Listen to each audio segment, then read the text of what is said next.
Bismillahirrahmanirrahim. Assalamu alaikum students. My name is Muhammad Usman Salim. I am from UGI Chemistry Department. Students, second year chemistry chapter 11 और आज का जो हमारा topic है that is phenol. Phenol क्या है, सबसे पहले हम इसकी डेफिनेशन को डिस्कस करेंगे। कहते हैं जी कि फिनोल एरोमेटिक कंपाउंड्स हैं। एरोमेटिक कंपाउंड्स, इसका मतलब एक कंपाउंड का नाम फिनोल नहीं है, it is a class of compound, ठीक है, which contain one or more OH groups directly attached with carbon of benzene ring are called phenol. Students, अगर मैं फिनोल का स्ट्रक्चर यहाँ पर बनाऊँ ना तो बेंजीन रिंग, मैं यहाँ पर बेंजीन रिंग बनाऊंगा, ले जी बेंजीन रिंग बना दिया और इस बेंजीन रिंग के साथ हम क्या करेंगे, डायरेक्टली अटैच कर देंगे एक OH ग्रुप को। तो अब अगर आप डेफिनेशन देखेंगे ना तो OH group directly attach with carbon of benzene ring, benzene ring के इस कार्बन के साथ डायरेक्टली हमने OH ग्रुप अटैच किया, तो ये जो कंपाउंड बना इसे आप फिनोल का नाम देंगे और इससे बनने वाली क्लास ऑफ कंपाउंड भी फिनोल्स कहलाते हैं। इस चैप्टर में जब भी वर्ड फिनोल आएगा ना तो मेरी मुराद ये स्पेसिफिक कंपाउंड होगा। स्टूडेंट्स, इसका अगर आप मॉलिक्यूलर फार्मूला लिखेंगे तो दैट इज C6H6। ये तो बेंजीन था, लेकिन बेंजीन में से एक हाइड्रोजन को हमने निकाल दिया और उसकी जगह हमने क्या लगा दिया, OH ग्रुप लगा दिया। तो ये आपके पास फिनोल का मॉलिक्यूलर फार्मूला और वो जो मैंने लिखा वो फिनोल का स्ट्रक्चरल फार्मूला था। इसके बाद फिनोल को हम कार्बोलिक एसिड भी कहते हैं। तो मैं यहाँ पे लिख देता हूँ जी कि आल्सो कॉल्ड क्या कहते हैं जी, कार्बोलिक एसिड। लें जी, यहाँ पर हम लिख देते हैं जी कार्बोलिक एसिड। स्टूडेंट्स, ये ना MCQ में अक्सर पूछा गया है कि which compound is also called carbolic acid, तो आपने बताना है जी फिनोल। आपके टेक्स्ट बुक में लिखा है कि ये सबसे पहले जो था वो डिस्कवर किया गया, फर्स्ट डिस्कवर्ड फ्रॉम कोल टार, और किन्होंने डिस्कवर किया, रियूंज ने, बाय रियूंज। और कब डिस्कवर किया, इन 1834। जी एग्जैक्टली, रियूंज ने डिस्कवर किया इन 1834 में। तो मैं यहाँ पे लिख देता हूँ जी कि 1834 में। ये बेटे कुछ इंपॉर्टेंट इन्फॉर्मेशन जो हमारी बुक में लिखी हुई थी, जो कि आपको एटलीस्ट आइडिया होना चाहिए। इसके अलावा अपने तौर पे आपने कुछ एक बातें याद रखनी है। फॉर एग्जांपल, मेरे पास अगर तो एक OH ग्रुप अटैच है तो ये फिनोल है। अगर मैं इस तरह लिख दूं कि बेंजीन और इस बेंजीन रिंग में मेरे पास 2 OH ग्रुप अटैच हैं, एक आर्थो पोजीशन पे आ गया, या बेंजीन और इस बेंजीन रिंग में मेरे पास 3 OH ग्रुप अटैच हैं, 2 OH ग्रुप अटैच हैं मेटा पोजीशन पर, या अगर बेंजीन पर OH ग्रुप आ गया तो ये फिनोल है, और अगर OH ग्रुप पैरा पोजीशन पर आ जाएगा तो क्या नाम होंगे। स्टूडेंट्स, ये जो कंपाउंड बना इसका नाम होगा कैटिकोल। मैं यहाँ पे लिख रहा हूँ जी कैटिकोल।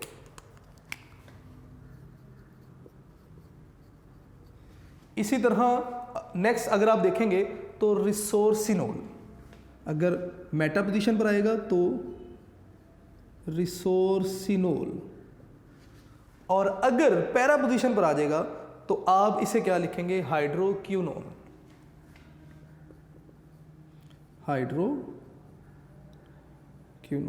लें जी, ये बातें कुछ एक इंपॉर्टेंट चीज़ें आपने इन्हें अपने जहन में रखना है। खैर आगे चलते हैं जी। कैटिकोल के बारे में ना अक्सर पूछा गया है इन एग्ज़ाम भी और एंट्री टेस्ट में ख़ास तौर पे इसके बारे में काफ़ी बार इससे रिलेटेड क्वेश्चन आया भी हुआ है। आगे चलते हैं जी, हम नेक्स्ट फिनोल की प्रिपरेशन को डिस्कस करेंगे। तो हम नेक्स्ट डिस्कस करेंगे जी preparation of phenol.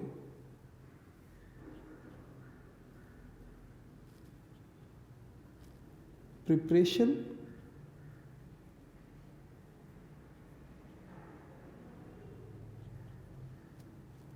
Of phenol.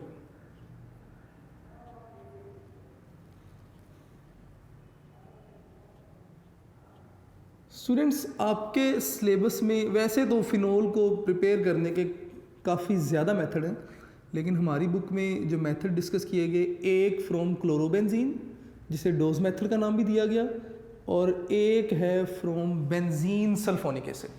ठीक है, तो सबसे पहले ना हम डोज मेथड को डिस्कस करेंगे, जिसे आप क्लोरोबेंजीन जो है ना वो नाम भी दे सकते हैं। तो सबसे पहले मैं लिखूंगा जी फ्रॉम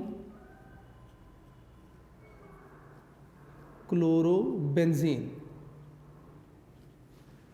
फ्रॉम क्लोरोबेंजीन, और इसे आप डोज मेथड का नाम भी देते हैं after the name of its dose method. Scientist का नेम जिन्होंने फिनोल को क्लोरोबेंजीन से प्रिपेयर किया, अपने नाम के बाद उन्होंने डोज मेथड कर दिया।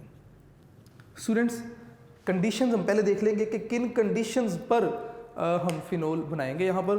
तो कंडीशन आपने बेटे याद रखनी है, हमारे पास 10% NaOH होगा। ज़रा चीज़ें आप लोग याद रखेंगे। कंडीशंस क्या हैं?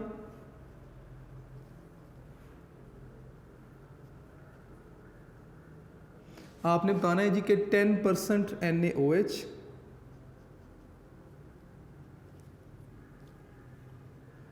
NaOH के साथ आप रिएक्शन करवाएंगे। ठीक है, इसके अलावा टेम्परेचर आपके पास कितना होगा जी 360 डिग्री सेंटीग्रेड, ये आपके पास टेम्परेचर होगा, और प्रेशर कितना होगा जी 150 ATM। मैं यहाँ लिख रहा हूँ जी 150 ATM, इतने प्रेशर पर हम ना ये रिएक्शन करवाएंगे, और एक्चुअली ये क्लोरोबेंजीन की हाइड्रोलिसिस होगी। तो स्टूडेंट्स, हम इसका रिएक्शन सबसे पहले डिस्कस कर लेते हैं। तो रिएक्शन में अगर आप देखेंगे ना, तो कहते हैं जी कि क्लोरोबेंजीन है, हमने इसका NaOH के साथ रिएक्शन करवाना है।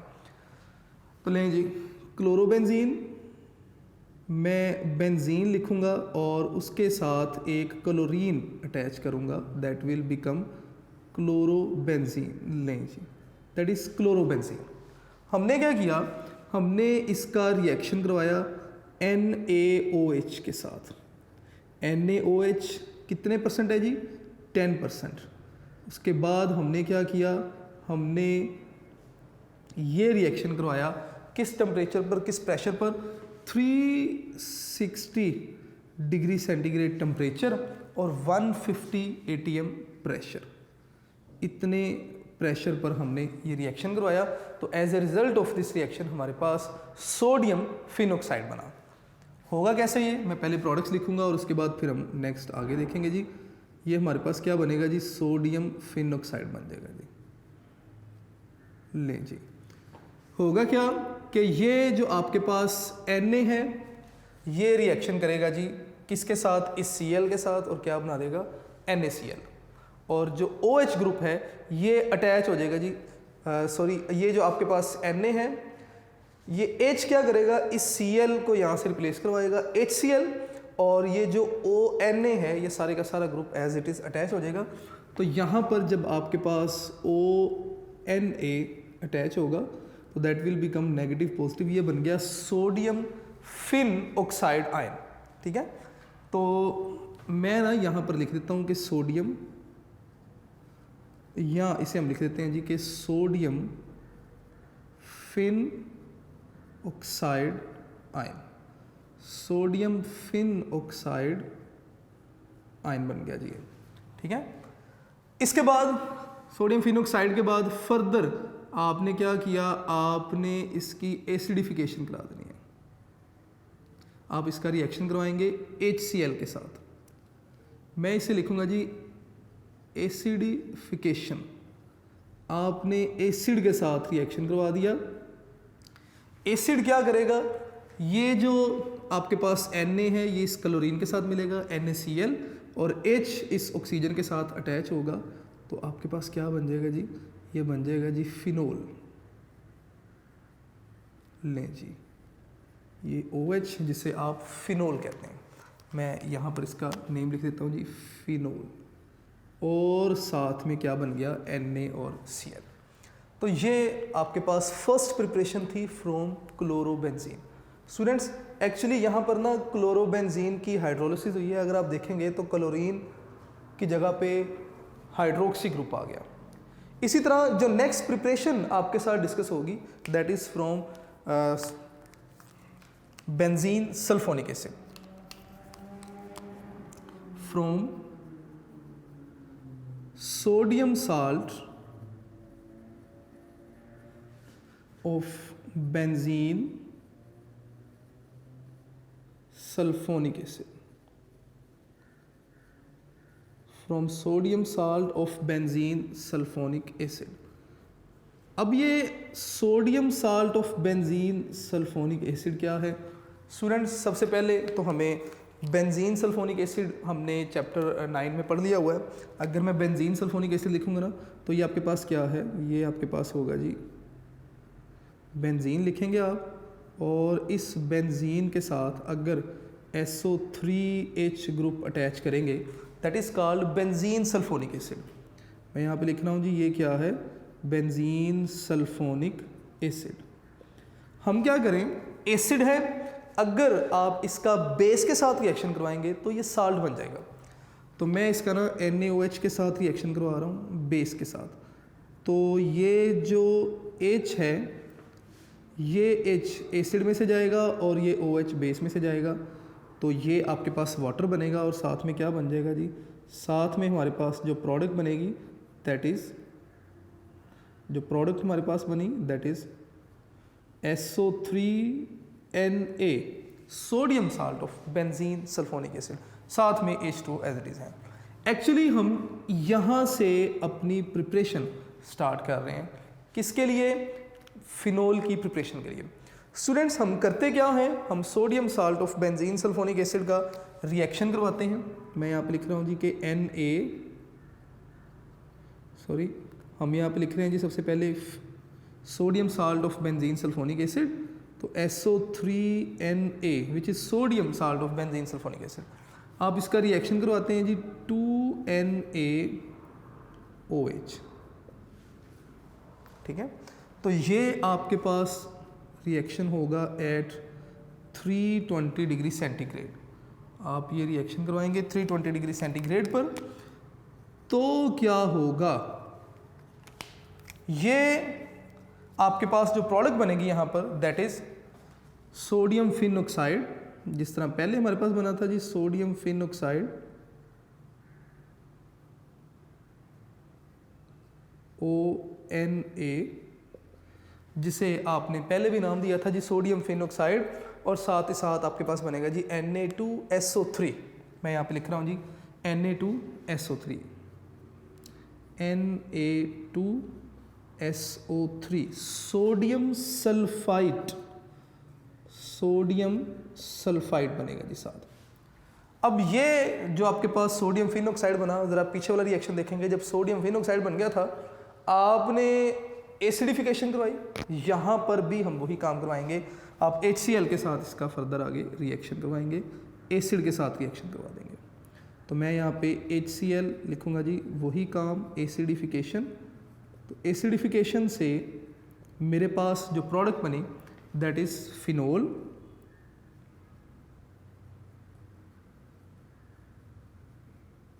ले जी ये बन गया जी OH यानी कि फिनोल, और साथ ही साथ हमारे पास क्या बन गया, ये C और ये Na मिला और NaCl। तो इस तरह से भी हमने क्या किया, फिनोल प्रिपेयर कर ली। स्टूडेंट्स ये तो प्रिपरेशन थी फिनोल की। अब नेक्स्ट हम ना इसकी फिजिकल प्रॉपर्टीज़ को डिस्कस करेंगे। ये हमारे पास फिनोल और सोडियम क्लोराइड इनका मिक्सचर था। अब यहाँ से ना हम इस मिक्सचर में से फिनोल को बाय डिस्टिलेशन सेपरेट कर सकते हैं। क्यों? क्योंकि फिनोल, सोडियम आपको पता है सोडियम क्लोराइड ये आपके पास सॉलिड है, इसका boiling point, melting point phenol के मुकाबले में ज़्यादा है। तो जब आप इनकी डिस्टिलेशन करवाएंगे फिनोल पहले डिस्टिल हो जाएगा, आप इनकी सेपरेशन कर सकते हैं। स्टूडेंट, इसके बाद हमने फिजिकल प्रॉपर्टीज़ को डिस्कस करना है फिनोल की। तो फिजिकल प्रॉपर्टीज़ क्या हैं, इनको भी देख लेते हैं। वो कहते हैं जी कि कलरलेस क्रिस्टलाइन डीलिक्विसेंट। डीलिक्विसेंट क्या है? जो अब्जॉर्ब करेगा मॉइस्चर को और वाटर में कन्वर्ट होगा। तो ना हम यहाँ पर फिजिकल प्रॉपर्टीज लिखेंगे जी फिनोल की।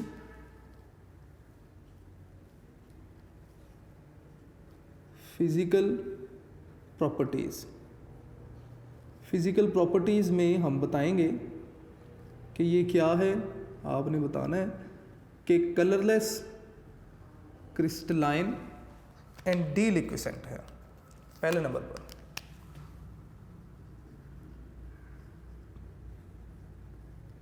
कलरलेस, क्रिस्टलाइन है एंड डीलिक्विसेंट है। डीलिक्विसेंट मतलब जो मॉइस्चर को ऑब्जॉर्ब करेगा और वाटर में कन्वर्ट होगा। स्टूडेंट्स, इसकी करेक्टरिस्टिक फिनोलिक ऑर्डर होगा और melting point is 41 and boiling point 182 degree centigrade. With phenolic order, melting point 41 and boiling point 182 degree centigrade. ये कुछ इंपॉर्टेंट बातें आपने याद रखनी है। इसके बाद हम इसकी सॉल्युबिलिटी को डिस्कस करेंगे। सॉल्युबिलिटी इसकी क्या है? वो कहते हैं जी कि सॉल्युबिलिटी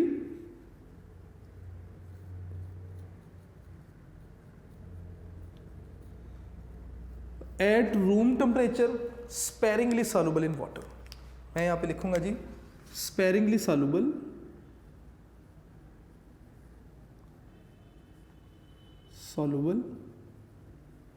एट रूम टेम्परेचर। कितना? आप ये वैल्यू ना याद रखिएगा, तकरीबन 9.3 ग्राम पर 100 ग्राम वाटर में। ठीक है, ये सॉल्युबल है कब? एट 25 डिग्री सेंटीग्रेड और अबव 68.5 डिग्री सेंटीग्रेड। ये क्या होता है जी? Completely soluble in water. Students, chapter 9 first year आपने सॉल्यूशंस में पढ़ा भी था कि आप क्या करते हैं, अगर आप फिनोल वाटर सिस्टम बनाते हैं तो आपको फिनोल और वाटर दोनों की अलग-अलग लेयर्स नज़र आ रही होंगी। ठीक है, अगर आप टेम्परेचर बढ़ाएंगे, टेम्परेचर बढ़ाते बढ़ाते 68.5 कर लेंगे ना जब आप, तो इस टेम्परेचर पर दोनों लेयर्स मिलेंगी और एक होमोजेनस सा मिक्सचर बन जाएगा। इस टेम्परेचर को आपने अपर कॉन्सुलेट टेम्परेचर का नाम दिया था। तो इस टेम्परेचर पर दोनों लिक्विड्स मिक्स होते हैं और आपके पास ना फिनोल कंप्लीटली सॉल्युबल हो जाती है किसमें? वाटर में। इसके अलावा स्टूडेंट्स आपको पता होना चाहिए इसके यूजेस में वो आपसे कहता है जी कि जो है ये पॉइजनस है, जहरीली है। ठीक है, इसके अलावा डिसइंफेक्टेंट के तौर पर इस्तेमाल होती है। कहाँ पर? हॉस्पिटल्स में और वॉशरूम्स वगैरह में इसे डिसइंफेक्टेंट के तौर पर इस्तेमाल करते हैं। अगर आपने कभी देखा हो जो सफाई करते हैं हॉस्पिटल्स वगैरह में, उनके पास एक स्पेशल ना एक लिक्विड सा होता है, उस लिक्विड में मोप को वेट करते हैं और पूरे जो फ्लोर्स हैं उनको वो क्लीन जो है वो सफाई करते हैं उसकी। तो एक्चुअली वो डिसइंफेक्टेंट कर रहे होते हैं फ्लोर्स वगैरह को जर्म्स वगैरह से। तो आप इसे ना एज डिसइंफेक्टेंट भी इस्तेमाल करते हैं। स्टूडेंट्स, ये फिनोल था। हमने इसके प्रिपरेशन देखी, इसके फिज़िकल प्रॉपर्टीज़ देखी और साथ ही साथ हमने इसके यूजेस भी देखे। इंशाल्लाह नेक्स्ट लेक्चर में हम इसके एसिडिक बिहेवियर और रिएक्शंस वगैरह को डिस्कस करेंगे। आप अपना ढेर सारा ख्याल रखिएगा। अस्सलाम वालेकुम।